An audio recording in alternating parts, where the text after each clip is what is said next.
All right, Dude, it's only fair, I guess. I'm going to kick it off. And I'll tell you guys, it's a long weekend. It's a travel weekend.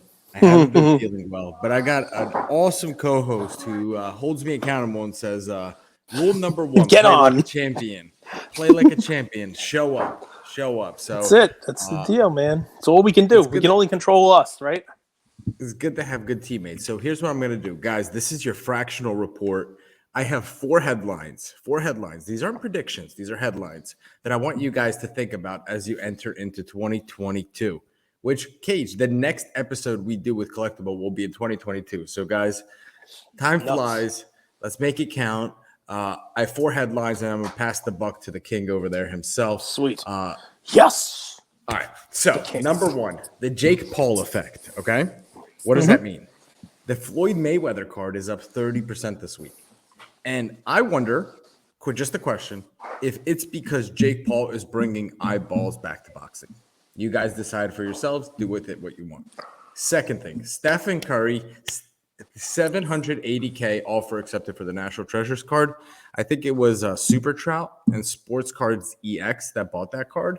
And I got to be honest with you guys. I wasn't expecting that to be approved. I thought that was $1 million card. And I'm shocked that it was approved, but it was, and there you go. You got another buyout. The Curry, I'm okay with the Curry. I love the topic. I'm okay with Curry because we know. You think it ran. Tapped out. No, not at all. It has run. I mean, it's up a lot. It's up hundreds of thousands of dollars from the IPO, and it's up a significant percentage from the close.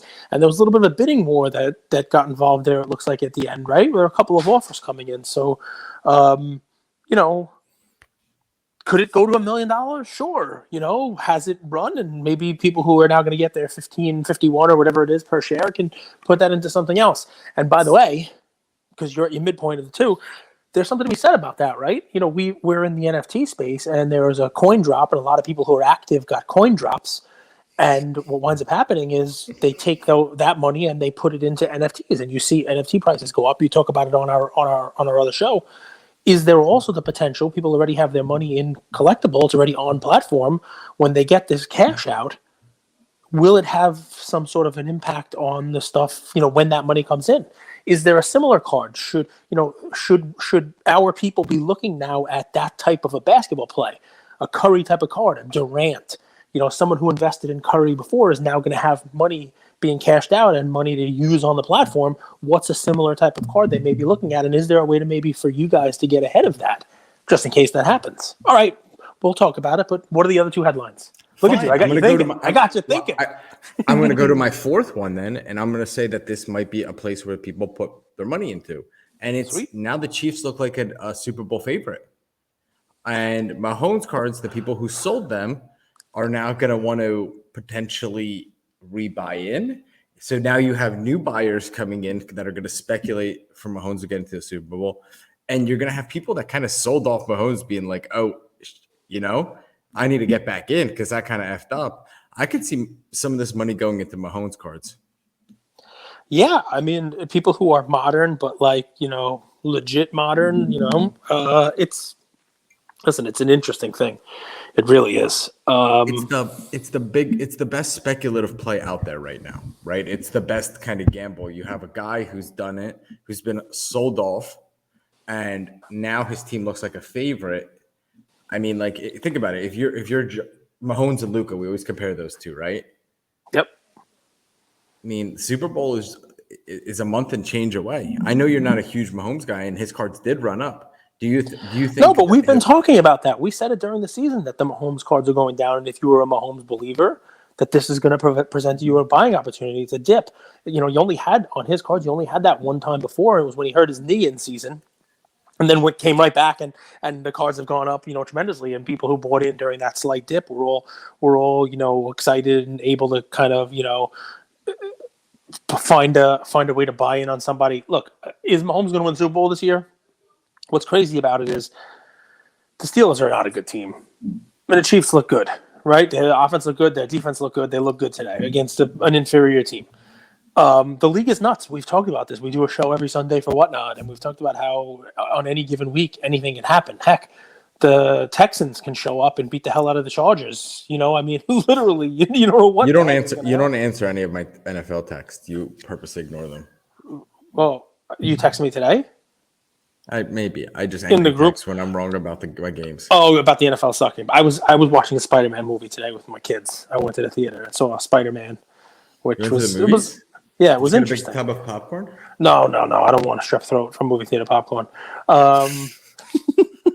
No, they really tried to force a lot into the movie. I don't want to be spoilers for anybody, but like a lot of bad guys, a lot of Spider-Man. Like they basically just like took the last 2 decades of Spider-Man and threw every bad guy and every Spider-Man into it and did like a multiverse type of thing, which is kind of cool, but no spoilers. That's gonna send Spidey's cards tanking. I'm gonna be a DC investor now.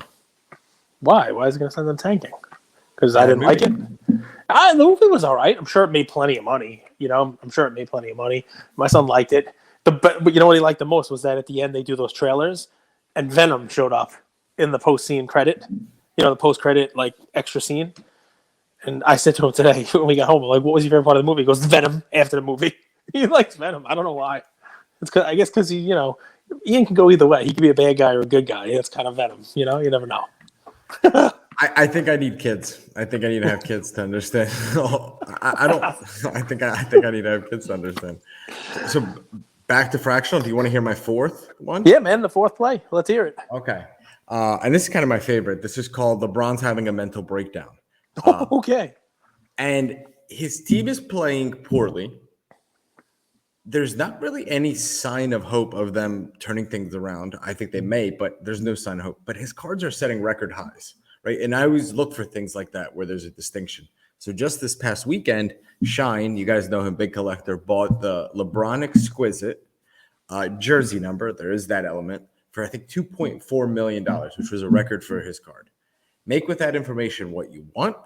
I just report the news. So those were my 4 headlines of the week that I wanted to share. I wanted you guys to think about as you head in.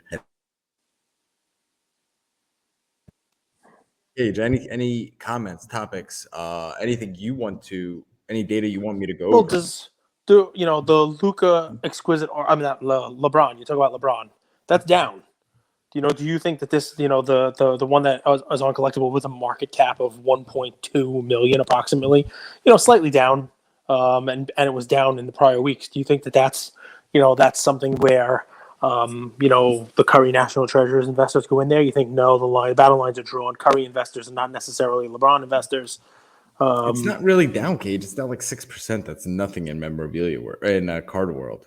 Yeah, 2%. Like it's not really down. And I don't know, man. I find it tough to justify LeBron being a good investment. I know the narrative is that he is. For my eyes and my heart and my brain tell me he's not a good investment. Okay, so I'll lead you on this one. The Luka White Sparkle was down again. Card. Well, that's what I want to talk to you about, right? Even though we hate it, does it get to a point where there's value there? It's down. It's a 1-on-1 auto. It's down. It was down. It was actually almost 13% this week. I mean, Luka's been out. Been injured and whatnot. But in prior weeks, it had a down 2, a flat, down 10, down 5. Does it matter? Is this just not a card people are looking at? And let's talk about that for a second, right? Because last week we saw the Luka National Treasure with 10-10 sell for $700,000. So a lot of times we see a big sale like that, and you like to think, all right, well, people are paying money for Luka. This is a 1-on-1 auto. That's it. That auto's out of 99. Wouldn't an auto like this, wouldn't you expect it to see a jump up after seeing that? And I think you're going to say the answer is no. And it's because are you sure the White Sparkle is an auto, Gage? No. It's I'm pretty sure White Sparkle Prism. You have it on there. You can pull it up. It's the not White an auto, Sparkle, 1 of 1, right? Take a look at it. Pull it up for me. But it's not of 1 of 1, and it's not numbered, and it's like I don't know, man. I not numbered. I thought those were just. It was known they were like. There's only one of them. Those White Sparkles, right? I thought that was the deal on it. I thought it was, it is a White Sparkle auto. You're right, Cage. Yeah. I try my best, man. I try to know what's on platform. Dude, there are so many parallels to keep up with. That's what it is. This is the one thing. Like, this is where you have to solve for supply and demand. Here's how I think about this. Like you said that it's out of 99. Okay, so it has more supply. It's 99 times more supply. But I think the demand for that card is also infinitely higher. And they're not 99 1010s also. It was a PSA 10 auto with a PSA 10 card. There's definitely not 99 of those. I don't know many people that collect White Sparkle. I would say a White Sparkle card is like a card that you would get in a trade when you're kind of like trying to like have some fun. Like, I don't know who's really collecting White Sparkles. I don't see people flexing White Sparkle on Instagram. That's my take on it. And I also think Luka's pretty overrated. Even though his cards have come down quite a bit, I still think his prices are expensive, man. He hasn't done anything, and his career looks a lot closer to James Harden than it does to LeBron, which people were comparing him to. So if you have the ability to look a card up for me, I'm with you on this. I was trying to lead you down this path. I mean, to see if you said something different than what my thought was. This reminds me of the Jokic one that we had on here also, the select, the oddball looking one. You know, he may be a great player. Luka may be a great player, but you have to not just be right with the player. You have to be right with the card. It is at base. You know, we talked to Josh Luber and he said it. Everybody we talk to in the hobby says it. It is at base a supply and demand thing. Right. And the reason why the Curry got the buyout, and we suggested it would potentially be a candidate for a buyout a couple of months ago, is because how often do you see that card? And yet every one of us wants one, right? The supply that's out there could never be enough for the demand. But even this card with a 1/1, do you want it? A White Sparkle? Are there any White Sparkles that you want? Is that on your list? Does anybody ever say their Mount Rushmore has a White Sparkle parallel on it? No. So that's part of the difference here. And I wanted to chat with you about the other card that's really interesting to me is can I add one thing? Shoot. There's please. Also so there's White Sparkle, there's like the Tiger Stripe, there's a few of these other SSPs that aren't numbered. You need to they take away from each other, if that makes sense. There's even more now with select, right? There's elephant prints and zebra prints and tie dyes. It becomes very preferential and subjective too. So like that adds another wrinkle for investors that's confusing. So and there's waves and choices and all kinds of stuff. If you can pull one up, can you pull up the Zion National Treasure BGS? I think it's a BGS 9. I'm pretty sure it's the code on it is Zion RPA BGS 9. Right? Can I tell you something that I think is funny about Zion? Shoot. So like he got injured, then he had a setback, and like the setback is what tweaked people out.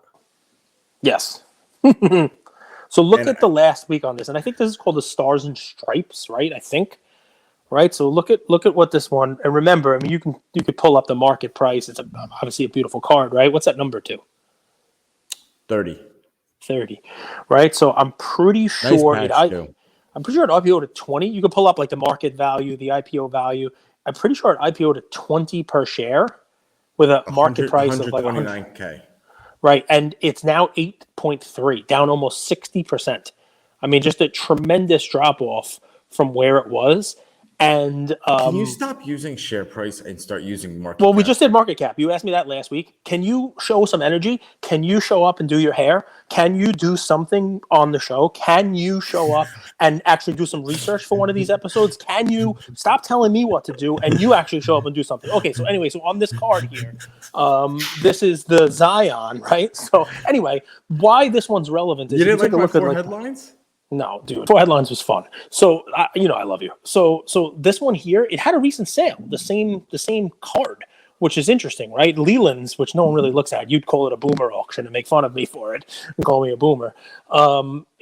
They had a recent copy of itself, a $72,198, and this one, I'll use a market cap, is a market cap of $53,213 with a share price of 8.3, right? So it's down a lot on here because it seems like people have exited. It seems like people have all tried to head for the door at once. And when you're looking at a platform like this where everybody exits, sometimes we see this. I've called it out a couple of times, right? We saw it with Gleyber Torres, which went up. We saw it with Michael Porter Jr., which went up this week as opposed to last week.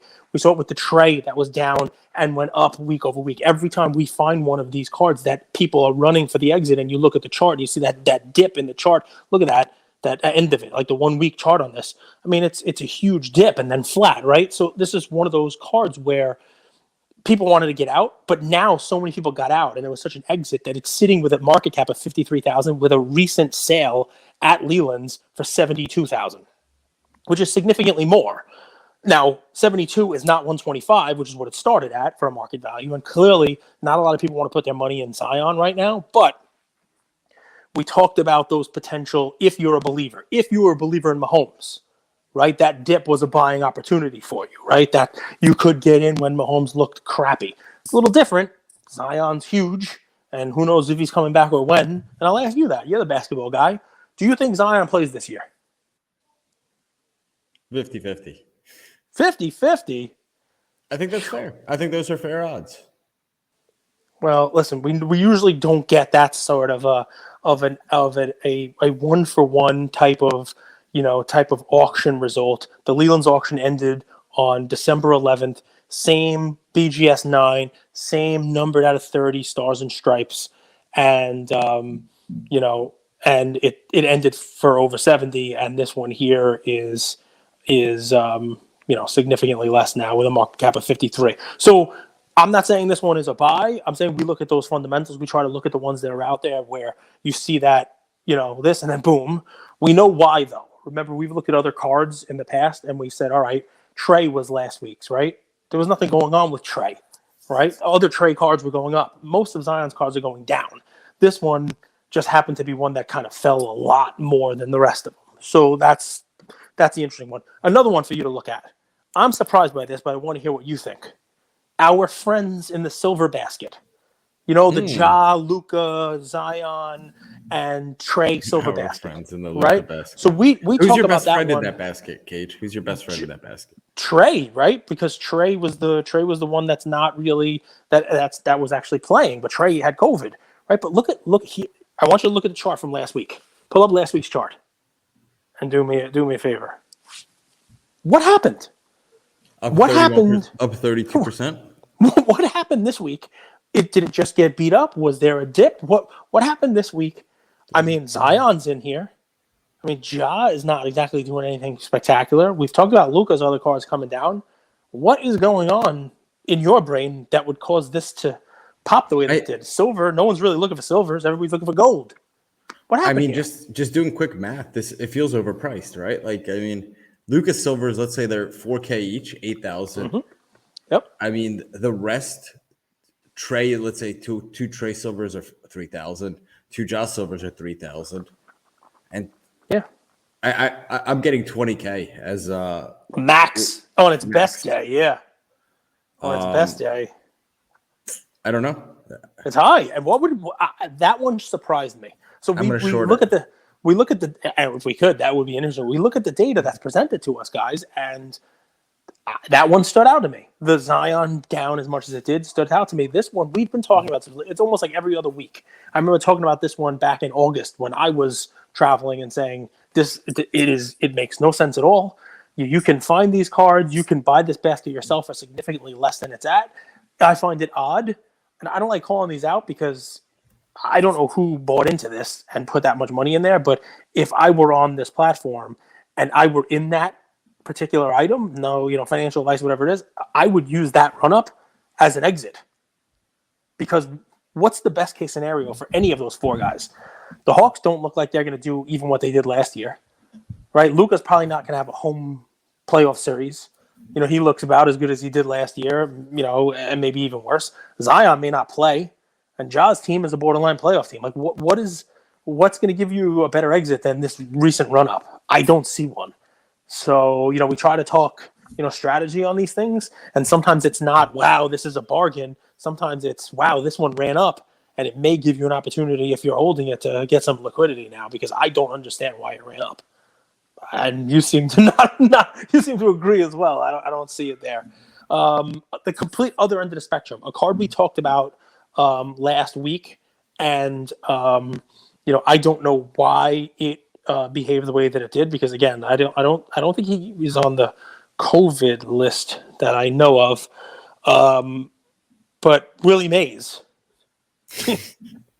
his 52 tops PSA 8 down almost 10%, right? And that was a card. Remember last week we talked about the 51 Bowman. The 52 Tops was up, but the 51 Bowman was down. That reversed this week. And the 51 Bowman moved up after we talked about it, and the 52 Tops is down. And this is another one of those where it's one to take a look at. Is it a quote bargain price now? Let's see what the price action does, because just like we talked about with the recent Zion comp, this one here now, to use the market cap, the Mays is at a market cap of 215.1, right? So 215,000.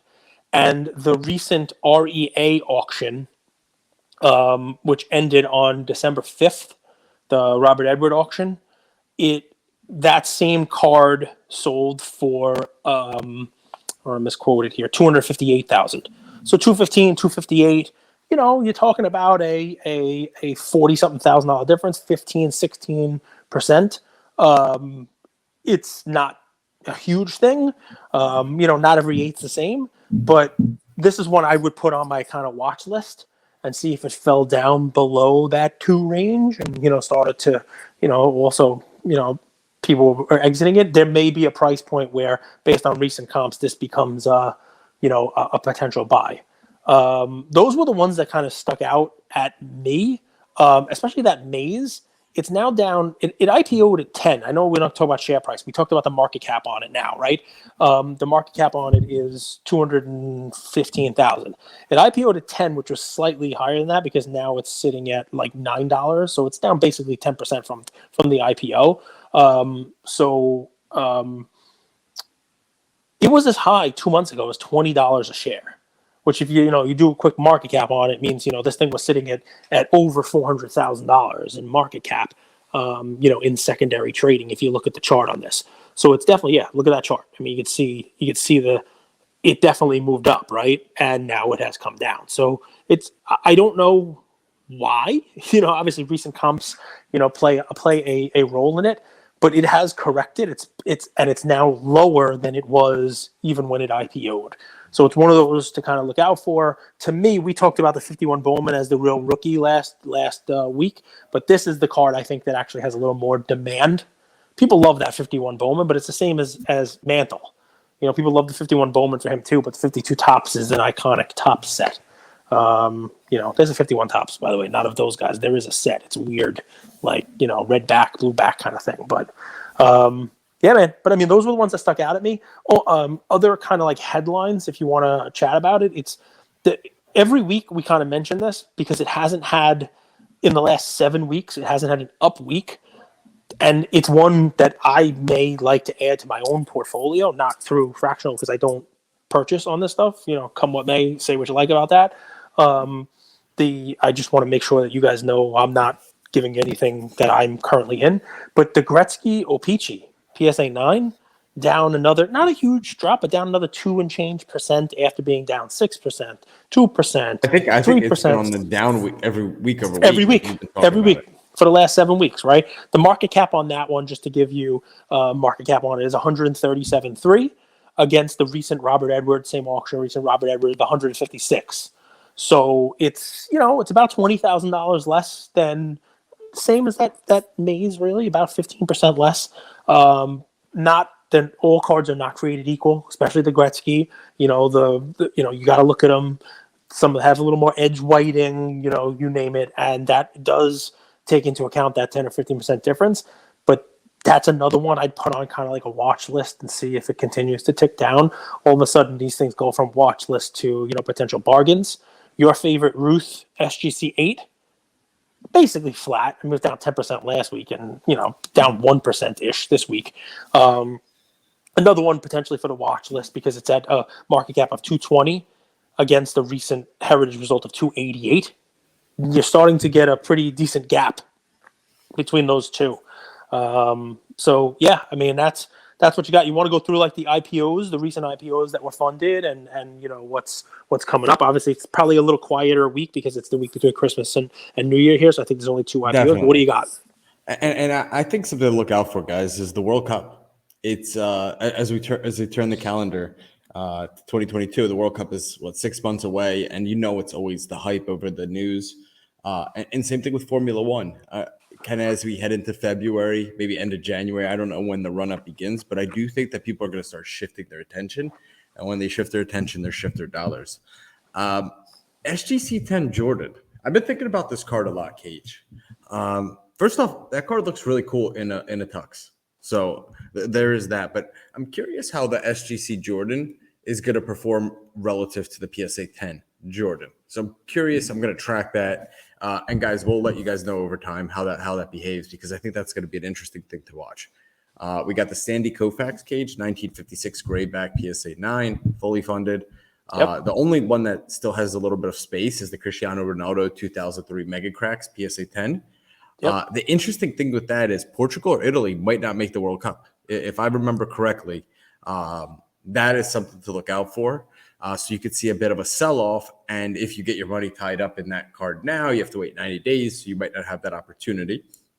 The LeBron James rookie season sneakers, as much as I am not a LeBron fan. You like those sneakers, though. You like them. You mentioned those. They're actually kind of ugly, which actually I think that kind of adds to the effect. It's weird. And that's early access. So you guys could just email Collectable if you want to get in on early access. I believe that's how it works. And then Jordan, Kobe, LeBron, and Magic Quad Auto also available for early access on the app. Yeah, that's a cool card. The IPOs coming up. You don't love them because there's retained equity in these. I know you don't love that stuff too. But the ones that are coming up, Gehrig on Tuesday and Tom Brady on Thursday. Looks like the Gehrig 50% retained at a 51.5 market cap. That's a 1925 exhibit image. Pretty cool. And the 2000 SPX Spectrum BGS 9.5 Brady with a market cap of 538,000, but 46.4 retained. So big card. And, you can read into retained however you like, right? I mean, it gives us a little extra math we have to do when we calculate like outstanding and market cap and that stuff. But, I read into that it's something that, the owner of the card still believes in the card and doesn't want to just sell the whole thing, right? And Fractional allows you to do that. At least that's my read. How about you? If it's a reasonable percentage, like 25%, I would say 25% or below is legit. I don't know. It's arbitrary. I could see there being a case for 50% or more. The thing is, though, if you have over 50%, I believe you can basically make an offer and accept it. I could be wrong, but like you have total control, and I wouldn't like that as a shareholder. You know what I mean? Like I want to have a little bit of say in my investment. I hear what you're saying. 100%. I hear what you're saying. All right. Well, listen, this was a fun episode. It's going to be our last one of these for Collectable for this year. That's pretty scary. 2022. Give me a prediction. Give me a Collectable fractional share only prediction for 2022. Anything. Bold prediction is where you don't have to hold you to it. No prediction. The Jordan card breaks $1 million. Nice. That's a heck of a prediction. I'm going to give a suggestion. I think we need another Aaron Rodgers card on the platform. They need to go out and find one of those because the only one they had got bought out. Because these guys, people, I'd be looking for a Rodgers investment right now. He didn't look that great, but, Packers, they just keep winning. I'm not a Packers fan, but they just keep winning. All right. Well, listen, guys, we appreciate you. We will we'll see you next year. How crazy does that sound?